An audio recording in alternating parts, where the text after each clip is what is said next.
Sang-yu is a struggling scriptwriter who has been plagued by a demon in his dreams for over 6 months. Every time he falls asleep, the demon appears and transforms his dreams into violent nightmares. In his latest dream, he is killed by the demon while riding the subway. When he wakes up, his landlord arrives with food, but Sang-yu flees through the window since he doesn't have the rent money. As he walks the streets, Sang-yu recalls all the experts he has seen about his dreams, but none have been able to help him. He stops at a food stand and orders a crepe, but the vendor adds an egg as a free treat. Across the street, Sang-yu watches Hwar, a woman he has a crush on, working at a cafe. He met her years ago at a bar, where she was singing in a band. He is still smitten with her. Sang-yu is interrupted by his manager, San-ji-e, who scolds him for not meeting his contractual obligation.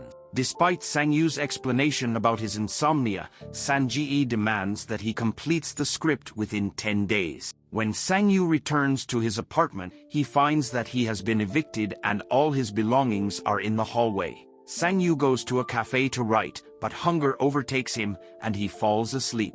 In his dream, the demon attacks him again. Sang-yu wakes up to discover that his laptop has been stolen. Feeling hopeless, he contemplates suicide, but the crepe man interrupts him with an offer of free food. Over dinner, the crepe man tells Sang-yu about different people's views on death and dreams. He advises Sang-yu to tell himself "I'm dreaming" to help him snap out of his nightmares faster. Sang-yu spends the day on the roof of a building across from Hwar's cafe, and at night, he sells his phone for food. While eating outside a convenience store, Hwar appears, but she turns out to be the demon in disguise. The demon begins to attack Sang-yu, causing him to panic and attracting the attention of the store clerk. The demon snatches Sang-yu and thrusts his sword into him before hurling him through a window.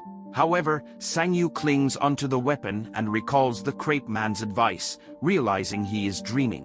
He wakes up midair, soaring through the broken glass unscathed, but holding the demon's sword. Fleeing the scene before the ambulance arrives, Sang-yu spends the night in a park inspecting the sword to confirm his reality. The next day, instead of selling it at the flea market, he goes to a pawn shop and gets $20,000 for it. He indulges in a new computer, fine dining, and luxury accommodation before using sleeping pills to enter his dream. He wanders the hotel's corridors, exclaiming "I'm dreaming," but nothing happened. He discovers the demon wielding a massive golden axe, which he eventually seizes after being battered. He awakens clutching the axe, which he sells at the pawn shop, using the proceeds to buy a new car, designer clothes, and pay for drinks at a bar. He tries a new trick, looking at museum photographs before falling asleep, and the dream occurs there.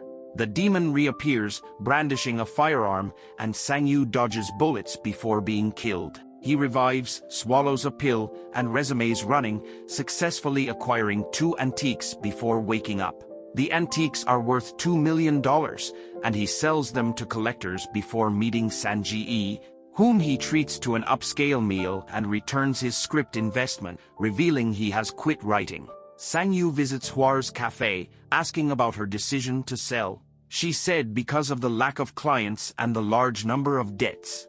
After a drunken night with San-ji-e, Sang-yu retires to his hotel room, and San-ji-e scrutinizes his wallet and checkbook. Sang-yu was taken aback when he saw that he was holding gold chains in his hands, and he suddenly realized the secret he had been unaware of before. He immediately begged his friend San-ji-e to let him help him with his new business, which Sang-yu considered for a while before agreeing. The next day, Sang-yu purchased Hwar's cafe and requested her to continue running it. They agreed to share the earnings, but Sang-yu would cover the losses. To express her gratitude, Hwar invited him to dinner, where they discussed their new shared business. However, Hwar suspected that Sang-yu wanted more than just money from this deal. From then on, Sang-yu began having vivid dream adventures while San-ji-e protected his sleeping body. In these dreams, Sang-yu was able to demonstrate his growing control over his powers, such as robbing a bank and moving objects around with his mind. He even brought back a red car from one of his dreams. Later on, Hwar's cafe became a popular spot as Sang-yu sent San-ji-e to pay people on the streets to come and even left a bag of money. for the crepe man as a thank you gesture. After the cafe closed, Sang-yu took Hwar for a walk, and she guessed that he was a scriptwriter based on just a few words. From then on, Sang-yu began walking her home every day after work. One night, he let her drive the red car from his dream, which he gave to her as a gift, making her assume he was a famous scriptwriter. Sang-yu remembered the day he met her and followed her to the movies a couple of times after her show, where she was crying after a fight with her ex. To avoid being caught in his lie, Sang-yu wrote a script for real and gave it to Sang-ji to read while he dreamed. He forced himself to wake up quickly to find Sang-ji crying at how good the script was. They decided to sell the script to a movie company and use their own money to hire big stars to make a huge success out of it. They even held a special dinner event to commemorate him, and Sang-yu took Hwar as his +1. During the event, they created a fake presentation of Sang-yu's successful career and claimed that he wrote many hit movies, but didn't take credit for them because he wanted to travel the world. In one of his dreams, Sang-yu discovered something peculiar, a monk's body meditating, and when he tried to take his belt, his hand disintegrated, but he persisted and removed the belt, causing the monk to touch his chest with 2 smoking fingers. However, the usual demon did not appear, and the treasure and the monk disintegrated. One night, Sang-yu took Hwar to the roof to watch a fireworks show he had prepared especially for her. She wondered if he would disappear just as suddenly as he had appeared in her life, but he promised her that he would never leave her. Later, when they were at Hwar's apartment, Sang-yu found himself having to leave abruptly because something was hitting him on the chest, leaving 2 smoking black lines on his skin. He ignored Sang-ji's party with a group of women and went straight to bed, telling Sang-ji that he didn't need to collect any treasure that night because he would be sleeping alone. Sang-yu wakes up in a tall, empty building with a mysterious figure waiting for him at the balcony. As he approaches the figure, he discovers it's an older version of himself that is disintegrating. Sang-yu wakes up the next morning with a new scar on his shoulder, and more scars appear as hours pass, all matching spots where the demon had hurt him in previous dreams. He seeks advice from the crepe man, but on his way there, a van kidnaps him. Sang-yu finds himself in an abandoned building surrounded by a gang of criminals whose leader is Chang-ji. After agreeing to pay 10 million, Sang-yu calls Sang-ji to bring the money over, but Chang-ji's men take the money and Sang-ji hostage. Sang-yu takes the group back to his apartment with an unconscious Sang-ji, where he shows them his hidden room with all his antiques. Chang-ji tries to make Sang-yu confess how he's obtained all these rare items, and Hwar arrives to see Sang-yu. The thugs capture Hwar and take her to the same spot where they're keeping Sang-yu.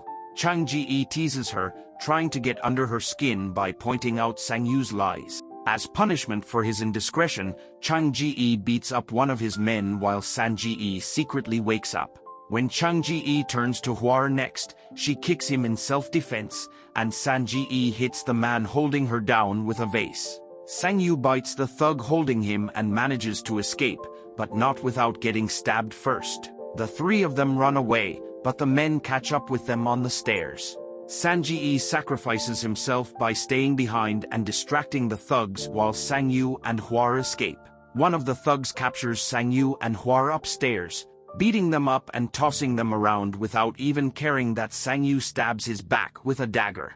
The 2 of them pass out, and Sang-yu suddenly finds himself in some mysterious ruins covered in a black substance. After looking around, he touches a glowing door arch and starts seeing a flashback of his life in the last few months, including both real life and dreams. He even sees a version of himself that was taken by the ambulance that night outside the convenience store. When that's over, he walks to an area with a giant crystal wall and repeatedly hits it, saying "I'm dreaming," over and over until he passes out from blood loss. Sang-yu, a struggling writer, finds himself in a dream where he transforms into a demon. Armed with a machete, he imagines himself hitting his landlord and former friend for not treating him better. As he breaks through the crystal wall in his dream, the demon appears in his living room and kills a group of thugs without hesitation. The demon then comes after Sang-yu, But he realizes he is dreaming and all the antiques he brought back from his dream world start disappearing. When Sang-yu wakes up, he finds himself back outside a convenience store where Hwar finds him and takes him to her place.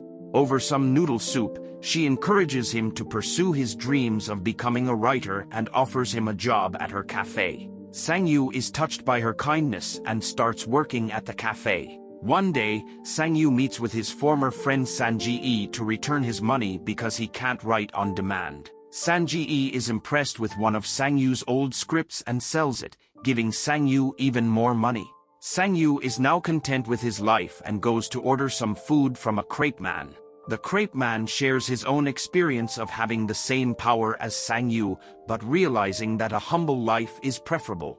As Sang-yu listens to the crepe man's story, he realizes that the demon from his dream is following him. In the end, Sang-yu has found contentment in his life and his dreams no longer haunt him. He has Hwar to thank for helping him find his path, and the crepe man's story serves as a reminder to him to stay humble.